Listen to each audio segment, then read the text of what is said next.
Okay, great. Okay, so one, two, three. Hey everyone, we're back in a second episode of Totally Planned, where all the episodes are planned to the last detail. Today, I'm here with my co-host, Diogo Vasconcelos, Hi. and the amazing Martine Spaans. She is here with us today, and I would love you to introduce yourself All to right. us all. First of all, thanks so much for having me on the podcast. Always great to have a nice banter and conversation. Yeah. So my name is Martina. I've been working in the games industry for about 15, 16-ish years. Always on the commercial side of things. So first as a buyer of Flash games way back in the web days. And then for the last 10 years, also as a publisher of free-to-play mobile games. And we really focus on casual games like Match 3, Hidden Objects, simulation games, etc. And since about 18 months, also we entered the Web3 space. We have a couple of play and own games on the Wax blockchain. So that's like a completely new experience. And because that is not enough yet, I've also taken upon me the role of general manager at the Dutch Games Association since last year. So you have a lot of free time. It's a good thing that work and hobby are the same thing, basically. That is something that I think is just connects us. At least the people I know that are everywhere, they just have this similar interest to always be doing something that is useful for themselves and others. And I think that's a little bit why we wanted to create this, right? I also think it's a good strategy to always try and aim towards making something that we like part of our job, our work. I often see people aiming a little bit aimlessly towards the way they approach a job or the type of work they need to do. Of course, when you're starting out, you are doing everything. So whatever you like, you don't like. But if you guarantee to have something that you like within that space, and for me, it's always having something creative. I think it helps a lot. Versus what I imagine, I don't really need to imagine. If I go back a couple of years back, like working on a 9 to 5 or something like that, is not for me. Let's just say not for me.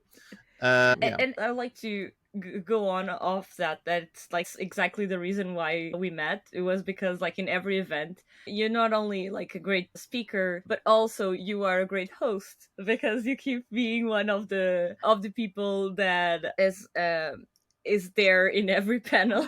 That I think so far I've never been to a conference where we weren't in a panel together or something similar. And so that what was like the idea and the starting point for this thing, because just this past January we were a Pocket Gamer London together and we did Oscar's amazing Fantasy League of Totally pitching, crazy. Yeah. which was a special experience. I would love you to talk about like why'd you sign up for these things? And you just say, yeah, sure, I'll be there. And I have to say, she's the winner of the fantasy pitching. And I prepared nothing. And I have these ideas. And I'm What's even worse is like I had a little bit prepared and I wrote it down on an old fashioned piece of paper and I left it at home. I was like, forgot mostly of what I wrote down. It was like, I'll just wing it. But yeah. I relate too much with that. I relate too much. I think that's exactly the spirit of things that we do, and apparently the spirit of Pocket Gamer for us all, because that's what Diogo did to me in 2020. What did I do, Mafalda? I didn't do anything. Yeah, like so my first Pocket Gamer was the 2020 edition, also in London, where it was like the first event where the game dev event where I went as like part of the industry. I was like, oh, I'm an associate producer. I'm so excited to be here. We had a booth there in the indie area and we were presenting Out of Line at the time. And that's the only thing I prepared for. That's the only game I knew we had. And so like first person come to our meeting and Diogo's talked about Out of Line and did that pitch. And then Diogo's like, oh, but wait, there's more. There's this new game we never talked about that's called like Smee Shop. And like, I never heard of that before. And you just pitch it to that person. And I'm like, oh, interesting. Winner Monkeys have a new game. And then the second person came in and he was like, oh, now it's your turn, Mafalda. Just pitch that game that you never heard and make it happen. And I'm like, how? I didn't even take all the notes. Oh, you'll be fine. Look at this. It has like stuff and features. Yeah, I don't even know what game it is, but like sounds cool. The thing is, this is a perspective from Mafalda. The perspective from Mafalda. My perspective, okay. My perspective is the following. When we started working together, when I challenged Mafalda to work together with me, it was a literal challenge of as much as possible of what I've had learned till that point. And most of my experiences were either impromptu situations or I had to learn in the moment, trial by fire. And so that's because nobody taught me, I had to learn by myself. That's the only way I know how to teach is making people go through a trial by fire. And she learned a lot she it was super easy, right, Mafalda? But day I knew like I've done so many of those. So I assume for you it's a little bit like that, right, Martina? Like in the sense of just there's so many events that you've been in over the years. We were talking about that before. So what is like a little bit of the changes that you feel over the years? Like when you started, when was your first experience also of being not going to an event? Because I've been going to events before as a visitor, right, as a student, but being the person that needs to do the biz dev thing. Yeah, I think like And my JT. very first events, yeah, I was like joining colleagues. Like at that time, I was working at Spill Games, which is like a big publisher of web games back then. Like joining colleagues to what was my first conference? It might even have been GDC, which is really, yeah, like diving into the deep immediately. Yeah, yeah, I think it was GDC because I was hired in May and then they didn't take me to Gamescom, but then they, like, for GDC the next year, they were like, oh, you should go. And I think that was like 2007. So this year will be my 14th.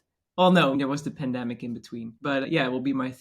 Am I calculating correctly when I say it will be my 13th GDC? I think. Anyway, yeah, but like quite shortly after already, they were like, "Oh, you can do this on your own." So I think I actually, when I did my first talk at a conference. I was invited to speak at, nowadays the conference is called DevGam, but that back then, because it was all Flash games, it was called FlashGam. And it was in Kiev. It must also have been end of 2007 or something, around October, November or something. And I was invited to speak. And yeah, I remember like being very nervous about it and like over preparing everything. But yeah, that was basically, I was really thrown into the deep. And it was, what also made it quite hard is that because it was in Kiev, there was also, I was being live translated. And I remember that the translator wasn't there yet when my speech was about to start because I was like the first speaker of the day. Like usually they hire someone who then sits into a separate booth and then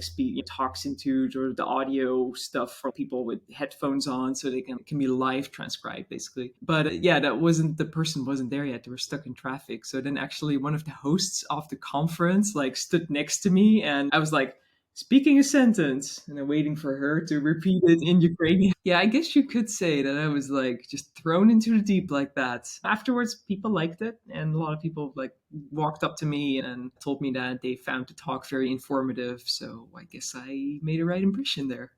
Yeah, I think that's one of the best things when you're like, okay, nervous, go for it, and maybe you think. I would say so in Helsinki when we are doing like the Peshakusha, for example, like I was like, oh, maybe like this is like too short. It doesn't have anything to show for it, or are really like people find anything here useful when I did it, and then just like having people coming to you and they're like, oh no, wow, I never thought about this way, or it was very interesting, or it gives you like a boost for next time. Now it's, oh, I'm going to do all the conferences and I'm going to speak Yeah, I mean everywhere, right? it's a good way of profiling yourself and showing that you know your stuff, right? And it's, even if it's a very small room and there's only 10 people in that room, then at least the 10 who are there are really there to listen to you. And you can really make very valuable connections with that. So yeah, I almost always say yes to an opportunity to speak somewhere.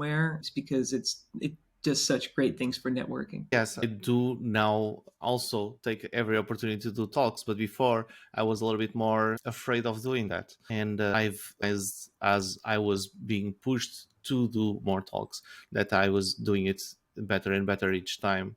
And I was actually making my thoughts, my knowledge into a more structured way. Just I could taught it to other people. And that converted into me wanting to do talks about topics that I know and like, but I don't have an analytical way of presenting them, to force me to make documentation and to put it into black and white. So have you have that experience as well of okay, I really want to go deeper on this topic? Yeah, Those kind of absolutely. things. Of course, always when I suggest a topic that I talk about, it's already something that I'm interested in and feel knowledgeable about. But always doing the research for a certain talk, there's always more information I come across that I didn't even know yet, or like more fun facts are in it or something. And so, yeah, it also applying for a speaking slot that way about that topic also helps you to really, yeah, it gives you basically a good excuse to dive deeper into a topic you already want to know about. And I have to say, one of the worst talks that I've ever given was about a topic I actually didn't know about. So it was around that time when we were still in Flash games, but we were also pushing for HTML5. So we're really looking for developers of HTML5 games who wanted to publish with us. So then I was again invited to speak, and like the management team was like, "Oh, you really need to talk about HTML5." And I was like, I'm more on the commercial side of things. And to be honest, like for me and for our players, it doesn't matter what the game's made in as long as it's fun. So it was like, oh, if I really need to talk about HTML5, then it probably needs to be like tips for developers if they want to learn HTML5. So I talked to our programmers in our team, and they were like, oh yeah, here's like a list of top 10 tips to do when you like code in HTML5 and stuff. So was like, okay, so I guess I'm going to present this. And some of them made like really sense, just common sense when programming. But there were also like tips where I was like pointing at the screen, we're like, and apparently you should also do this. Yeah, I know. Yeah. Also, you could notice the vibe in the room. People are like, okay, whatever. And there were like no questions afterwards. And I was like, oh man, this is a terrible talk. I'm never going to do a talk like this again. Like, I only want to speak about things where I feel like, I wouldn't say in authority because that Yeah. sounds a bit, I don't know, like too much like I think too much of myself, but at least like topics where I feel that I understand and grasp the whole thing, right? Yeah, I think also if you like that topic, in the sense that it's, even if you don't understand it, at least you can expose exactly what your thought process about that topic is. Because it can be something like, oh, I haven't studied too much, I don't know too much about thing X, but I'm very interested about it. So how am I going about learning this? I'm trying to do this and that. It could be like a talk. Okay, I have a secret I'm gonna share. Okay, about when I start to consider a talk or when I'm invited to a talk, the topic has to be about something that I want to prepare about, but I'm able to do it without any slides or any preparation at all. So I need to feel confident about the topic enough. And the reason is because it's not unprecedented that I just leave it to the last day or last night because I haven't had the time to prepare the talk. And also, I found a love about doing talks without slideshows. And a lot of people, I think, don't understand this, but I find that people focus a lot more on what I'm saying and what I'm doing whenever I do a talk without a slideshow, because people tend to lean a lot into the slideshow and to what's being said there, and their focus reduces considerably from what you're saying into reading the information, so they don't lose anything, so they don't lose the opportunity of knowing what the slideshows have. And that's why I think the most common question when you're showing slideshows is the slideshow or the presentation going to be recorded, or is it going to be available later on? Because people don't want to lose, they don't want the sensation of losing anything. And I found that I have a lot more questions, a lot more people interacting with me. I don't use a slideshow, which makes conference organizers a little bit uneasy. Yes, sometimes I have two versions of a presentation. Like the one I'll present at the event, which only has like bullet points on the visuals, and then the other one that I provide later to the conference organizers that has a bit more text on it. Like if they want to upload the presentation somewhere, it's like without basically me talking over it. But yeah, what you say is also why I really like the 2020 format at Pocket Gamer, where 20 seconds for 20 slides. Part of it is funny because it's also the timing of the slides is automatic. So after 20 seconds, it's just like boom, goes to the next slide. And some speakers really struggle with that. But on the other hand, I also like it because the rule is there shouldn't be any words on the screen. It should only be like supporting pictures. And that you see that in the speakers that, it really sparks a lot of creativity, like what they should put on the screen. And like you say, because on the screen are only supporting pictures, people really listen into to what the speaker has to say. And part of that is also just because of short formats, right? 20 times 20 seconds is 6 minutes and 40 seconds, I think. So yeah, just like short, snappy, to the point. And yeah, I think that's really makes a talk memorable. Yeah, like for me, it was scary to have to do one of those. But I think as soon as you figure it out how timings work, and I remember half an hour before, because I had the written text and everything just so I could have guidelines. And then I was practicing and I kept cutting words down, and I'm like, oh yeah, I'm going to be there. It's going to happen to be able to say all of these. But actually, like, change a little bit the way I'm looking into presentations, because it's okay, I could do that, but like for other, even if it's not like a 2020 rule, right? Even if it's like just a normal slide, maybe I should use more images, or I should have like more of those timings of putting something up. And I think and that's where I wanted to bring the conversation before, which is thinking a little bit about the different formats of presentations of things you should do, because I think that's helpful for people watching as well. And we all been through that, which is saying yes to different formats. We already talked about the 2020, we talked about the fantasy pitching league, but there's a lot of more things. Like, you can be just a moderator of a conversation, or even again being part of a panel, because it's more like conversational. You might have easier way to get used to speaking to an audience.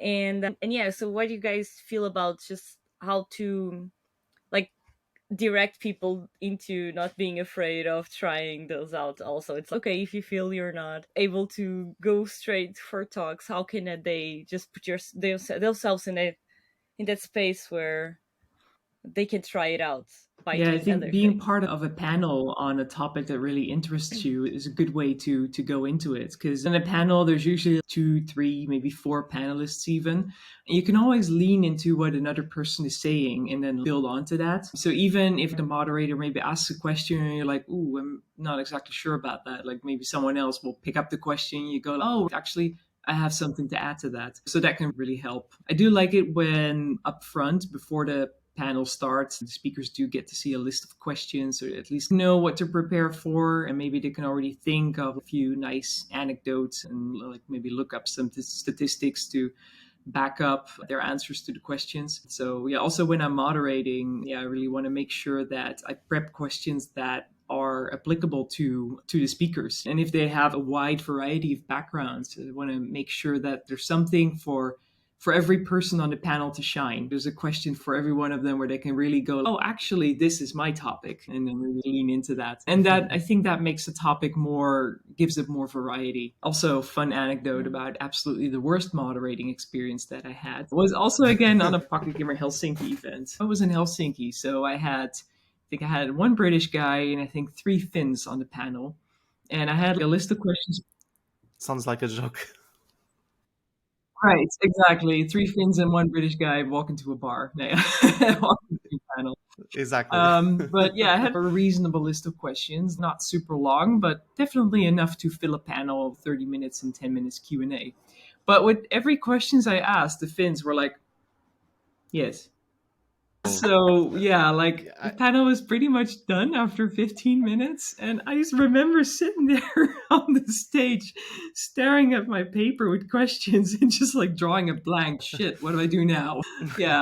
There's an expectation, right? There's an expectation of having a back and forth and filling in and giving answers that are a little bit more than just yes, no, or maybe. But I've seen and I've had that experience as well, and it's definitely nightmarish to be at, because you want to do anything about it but you can't really do much. So I feel your pain. Answering your question, Mafalda, at one time I was invited for a roundtable, and they asked me specifically to be the person that feverishly defend something that I believed in, and I am very open and vocal about it. And they asked me, look, we want someone to counterbalance what the other part, because they were very feverishly about the opposite side of the topic. And I was like, okay, I think I can do that. I think it was that time I found out that I'm really good at being contrarian about a certain topic, because if I'm in the mode of you allowed me to be in a mode where I need to go and pull every single thing just to defend my points, I will. And I've never had that opportunity before. I tried to make everyone shine and allowing everyone to talk and everything. And it was a surreal experience. I enjoyed it. It was fun. People that liked my points came after to me talk about them. It was more tiring though. It was more exhausting than just flowing and just talking and having a nice chat.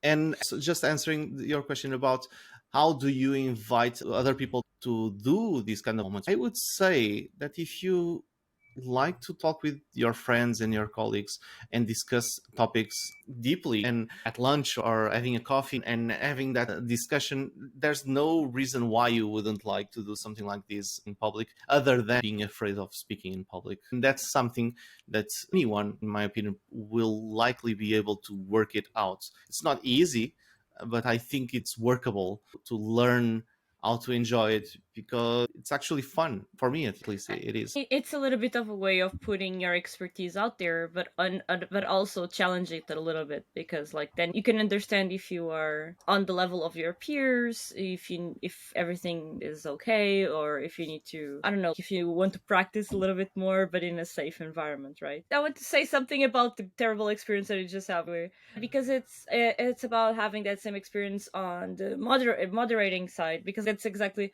like the experience you're sharing, Martine, of okay, it doesn't have more questions now. But I think connecting it with what you were saying about being in a space that you're being contrarian, I think that's another, maybe that moderating should be like a level up from other things. You should be used to interacting with people by then, because you could have experience where someone is like taking over the conversation. And did it happen to you already? Like I had a little bit of that in a few events, but there's like a speaker that wants to go back to a point that we should go forward from, or they just moving completely away from the topic at hand or something like that.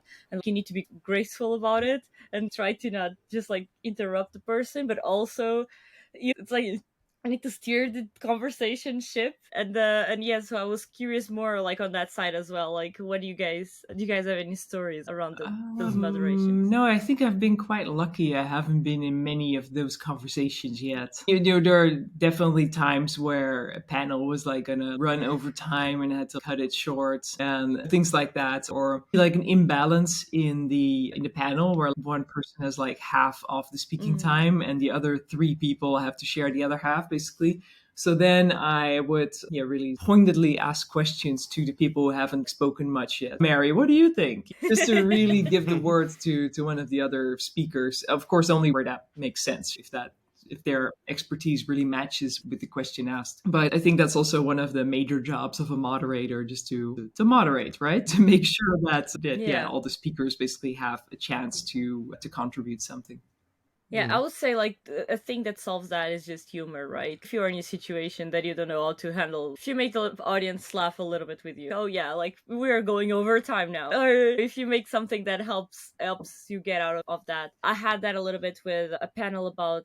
I did a women in games panel with other ambassadors in Lisbon, and we are presenting the points of the leveling the playfield guide, just things about how to make like a more equal opportunity environment at companies and things like that. And there's like this guy in the audience that was like, oh, but that happens to everyone, or trying to have those talking points that are very combative. And at some point it was like just having the audience assistance in some of that, which is then like when people felt like they were just being contrarian in a way that they're not helping the conversation, or even in a sense, I don't want to use the word bullying the speakers because it wasn't that bad, but in the sense that the speakers are like a little bit nervous about continuing, whatever, just like having the audience like ask questions on top of that, saying, oh, but my experience is different, or I think this is valid for me because of this. And so I think as a moderator, if you can bring them in and be engaged like that, you can get away on a lot of those situations as well. What opportunities have you felt you've taken from these Yeah, events? it's just like more visibility, just like standing up there and doing your story and telling your experience. That absolutely helps with more visibility. And I think it's nowadays to a lesser extent, but like 10, 15 years ago, definitely it wasn't super usual to have a female speaker on a conference. So that means that it also wasn't very visible that, to say it this way, women in this space know their shit, right? Back then it wasn't like very obvious and very visible that women could also be very knowledgeable about the topics that they're there for. So to share knowledge on stage also really helped to make that more visible, and of course to make myself more visible. So it really helped also to roll from one conference into another, where it happened more than once that after my talk, someone came up to me and said, hey, in a few months, I'm organizing this and this conference in another country. Would you like to do this talk there as well? So, yeah, that also just opened up more opportunities for networking. I would say that if things are better in the sense of having more presence of women in the games industry, it's thanks to people like you that 15 years ago, they were being role models and doing talks and showing that you do know your shit and you to deal and work in the games industry. And that's really, first of all, it's a good opportunity for all of us, but I do agree with the exposure of being out there Well, and showing it yourself. Yeah. it helped me a lot to go to the panel where it was like, so you my Kinga was moderating, and then there was like three other girls just like talking about their expertise, and we were just having a panel on innovation in indie games versus the state of AAAs and what that meant. But and by the end of it, I was like, oh yeah, we just did an all girl panel that wasn't about Yeah. just like gender issues. We didn't have to bring awareness to. Yeah, I started panels like that actually a few years ago, also at Pocket Gamer, when I noticed that all of the panels that were all women were always about being a woman in the games industry. And I'm like, well, men don't have those, so we don't need them either. Let's just talk about our profession. So yeah, I started Yeah. doing organizing those where it wasn't mentioned anywhere. Like, oh, this is an all women panel. It just happened to be that way. And I just wanted people to notice that, hey, we are professionals. So we're going to talk about our profession. And again, you still have that impact of having female panels where you have those role models, but you just don't need to talk about it. And the Exactly. impact still exists for the people in the audience and people that see it. Yeah. In your case, Mafal, it was even more impactful because you had that aha moment, you had that mind Oh blown yeah, yeah. moment of Because I whoa. was like, oh, I'm speaking here. I have to say that it's still the reason why I was able to do that is because I started being available in things like the Women in Games activities of the Career Network and like the Ambassador Only event and things like that. Like I was, and even for the events that we were organizing, like Game Dev Camp and things like that, I was putting myself available in this position to talk on those events that I knew was like a little bit of more like safe spaces in the sense that no one else was here. So like everyone was there like to support a little bit, and I knew there were other women in the industry, and we could talk not only like women issues but also our own jobs, and being in an environment when that was like a transition, right, where you had both, then it was a good open door to then say, okay, now I can do this but outside, like out in the world where other people are. Right on. Yeah, how do you think attending events like Pocket Gamer can help game developers grow their careers and businesses? Yeah, of course. Some of the ways how it can help are very clear. For example, taking part with your indie game, taking part in the big indie pitch and having the opportunity there to pitch your game to press publishers, maybe even winning and then getting all the press from that. So that's a very obvious way. The maybe the little bit less obvious way is also to basically just connect to other people in the industry. There might be someone you meet today who you cannot really do business with them because maybe you're both developers, both working on completely separate games. Maybe what happens 5 years down the line when you're still connected to that person, you just keep in touch and run into conferences every now and then maybe at that point you'll be able to help each other, or maybe they have a good connection for you. They're like, oh, my game is not a fit for this publisher, but I know this other guy and they're creating a game that is a perfect fit for that publisher. But just your network can also help you in that way in the long term. And then of course there's also content at conferences, all the talks given by the speakers, things that we just talked about. There can be great takeaways from talks. And I have to admit, I always tell myself that after a conference, I'll review a few of the talks I missed online, but it rarely ever happens. But when you read, it's like one of those things you'll be like, oh, I'll do that later. And then that never happens. So I should really get better at that because there's really some very valuable talks that are just like online on YouTube, free to watch, like they're in the vault. And like they might be very relevant now, but maybe they're not super relevant anymore when you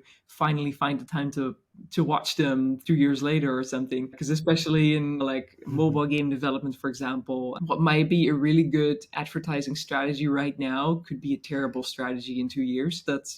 Actually, I would recommend people, as soon as content comes online, look up the talks that you really wanted to see but didn't get to see, and just carve out some time to rewatch them because you could really learn valuable lessons from it. And it's a way to have those lessons put together in a very short amount of time, because then you are learning for someone that had to research that had to go around and I think it's very important to be up to date in the industry, especially depending, of course depends on your role, it's like more or less important, but it's just an awesome, because you'll see people maybe more in the development team saying, oh, but I don't know, I'm an artist or a programmer, I don't really need to know whatever is the new trend.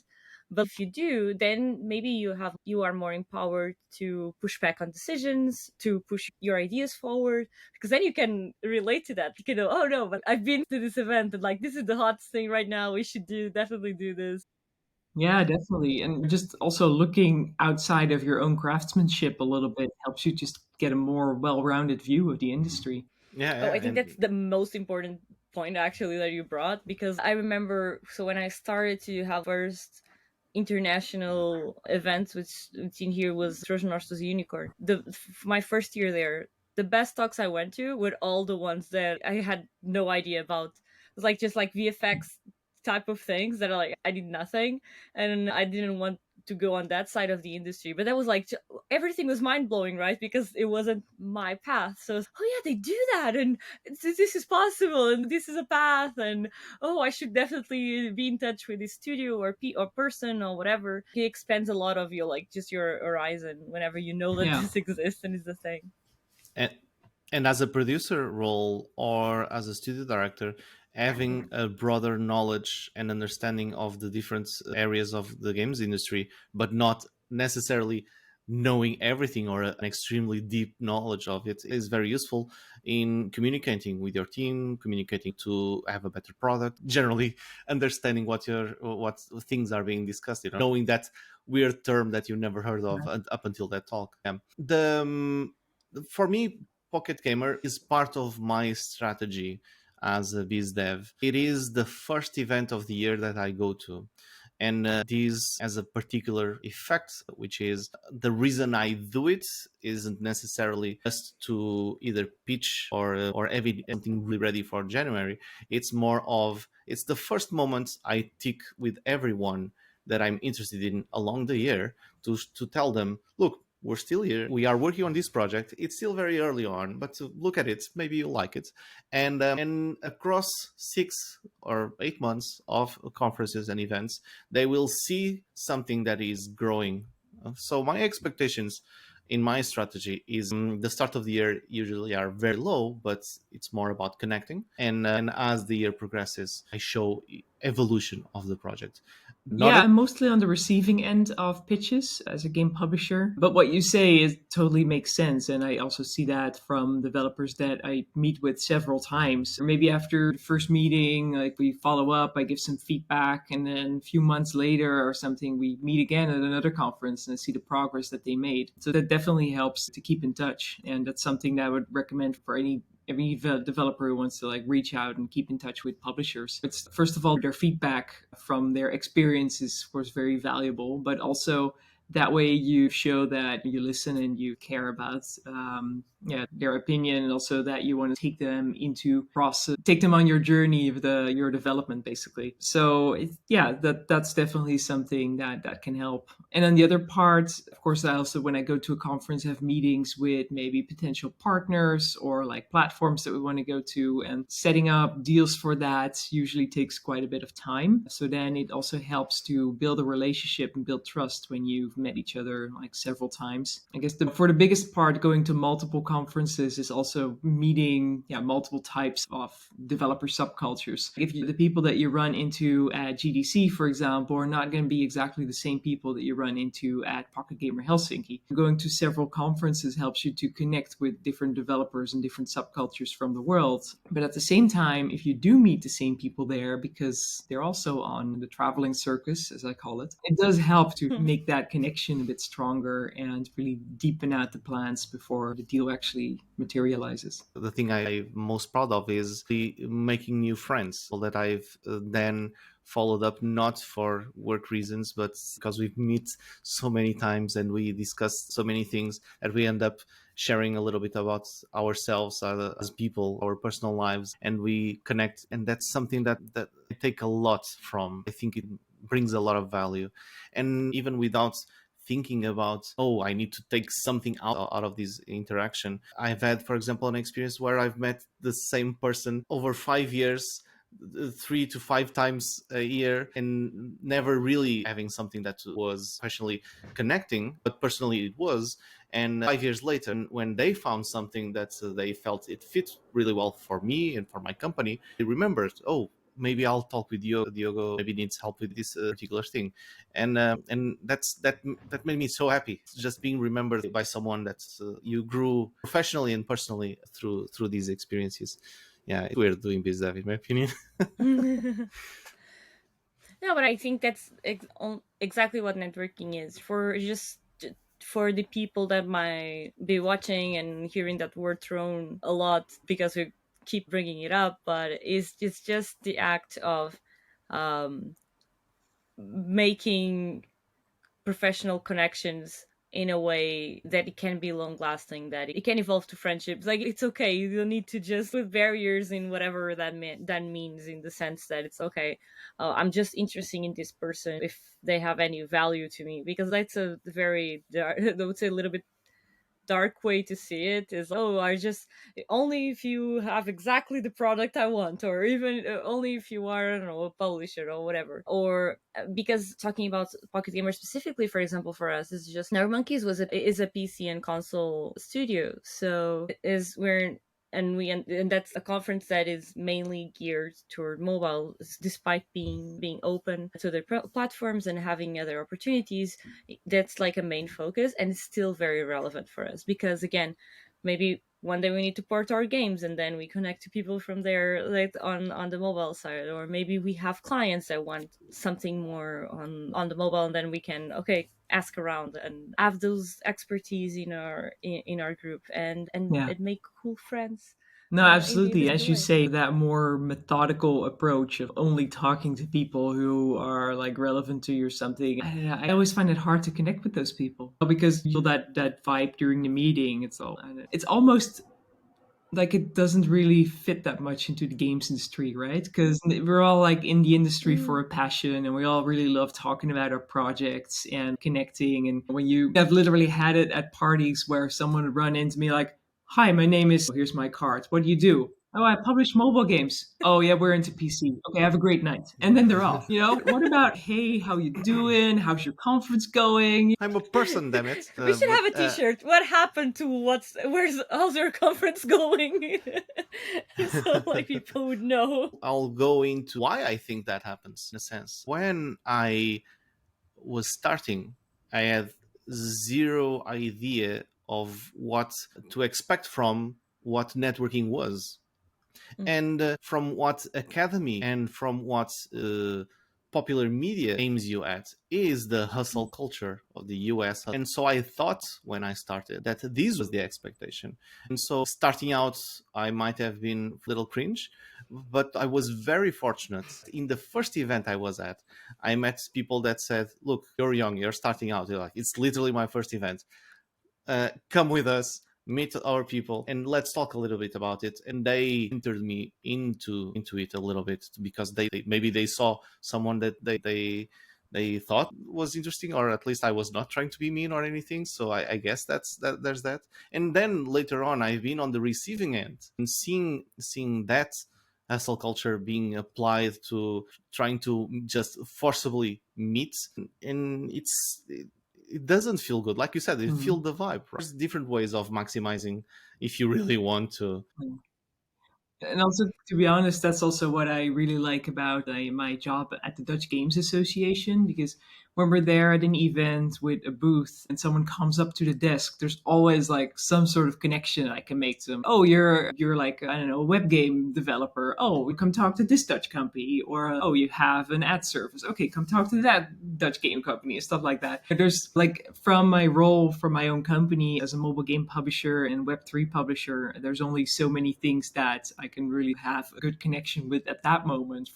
But from the role from the trade association, there's so much more that I can do. And yeah, that also I think helps people who are quite new to the industry and don't really know where to start and don't really know what to do, to guide them onto very valuable connections and to ease them a bit more into the networking.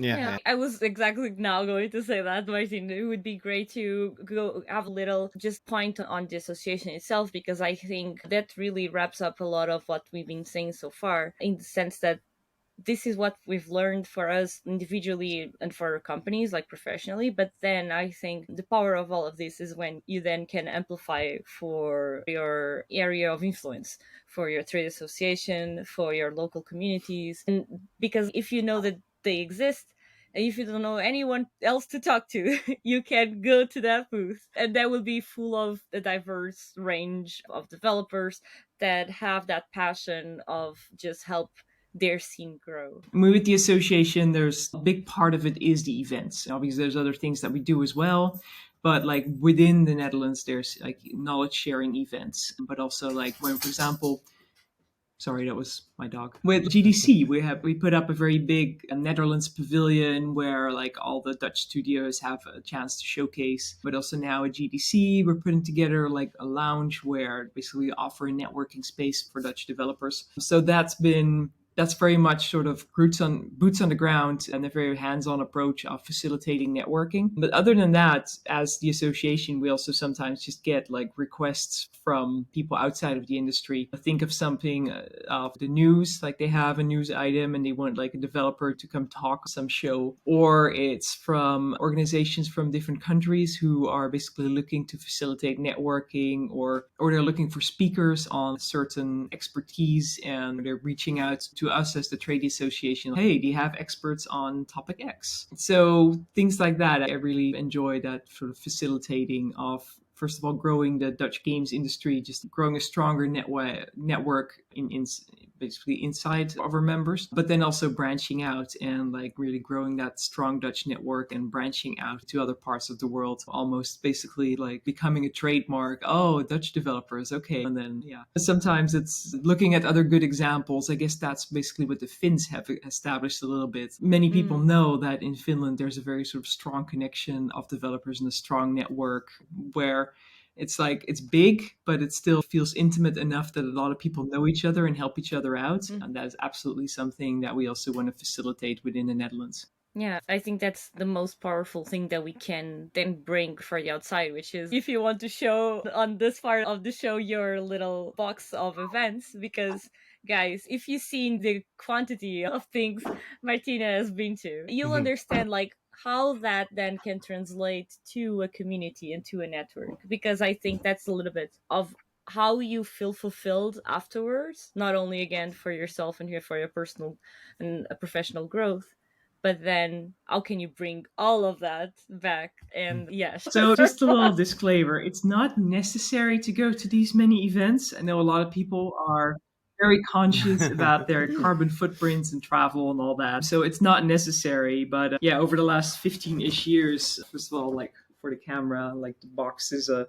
sizable shoebox It's filled a to big the box brim. to the At some brim. point, It yeah. spills At some out. point, I threw out almost all the lanyards because they wouldn't fit anymore. I only kept the super pretty ones. Look at this one; it's got Legend Mm. of Zelda on it. Like So I cool.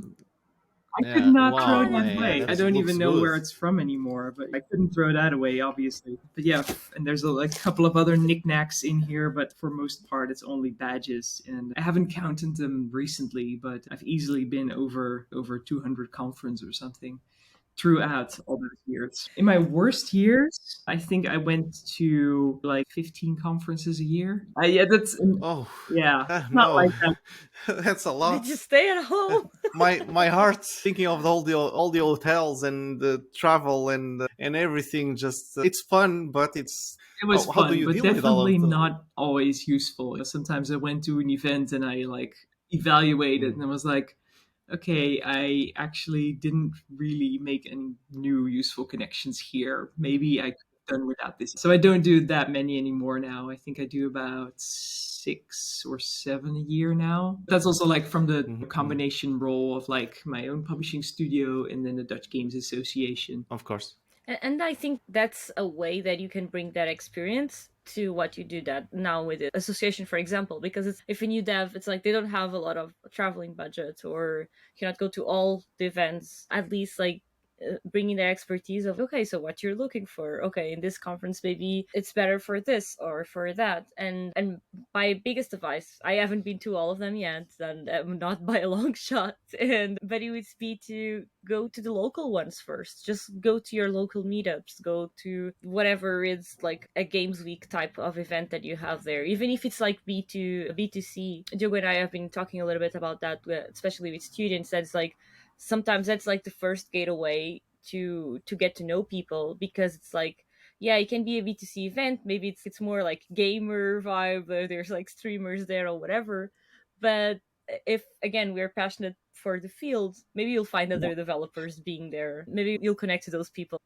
Yeah, no, absolutely. And there's budget constraints as well to think of. So yeah, like local events, obviously more affordable to attend. And like you say, that first valuable connections that you can make also with other developers, you can totally do that at bring your own game events where you like play test each other's work. Or last month was just like the Global Game Jam, and a lot of people from indie industry participate to just do something crazy on the weekend and work with a different team and work in a completely new game, but also students or people who don't work in the industry, but for example, they're a programmer and they're sort of game curious. So in that sense, it's also a very sort of broadening experience. And yeah, I bet that there's local meetups everywhere around the world. I remember going to a conference in Tehran a few years ago, and even there, like developers that I talked to were saying like, oh yeah, we try to get together like once a month to try to comment on each other's games and give each other feedback. Like even in a city where you wouldn't expect a big network of game developers, even there, yeah, it wasn't a big network, but it was still like substantial network of game developers that are just helping each other out. So it can be anywhere in the world, really. We've done so many conferences. It's absolutely amazing. I'm actually working on a talk about logistically preparing for going to these events, and I think I will have to pick your brain as well because you are leveled up beyond anyone I probably know. So that's amazing. I Yeah, just want to bring my hat to the field and do, you know, like the YouTuber thing of pack with me, like a backpack or whatever. You should have a panel where everyone brings like a bag and like they say whatever it's in their conference bag. It Yeah. would be, yeah, I'm the best of the best ideas.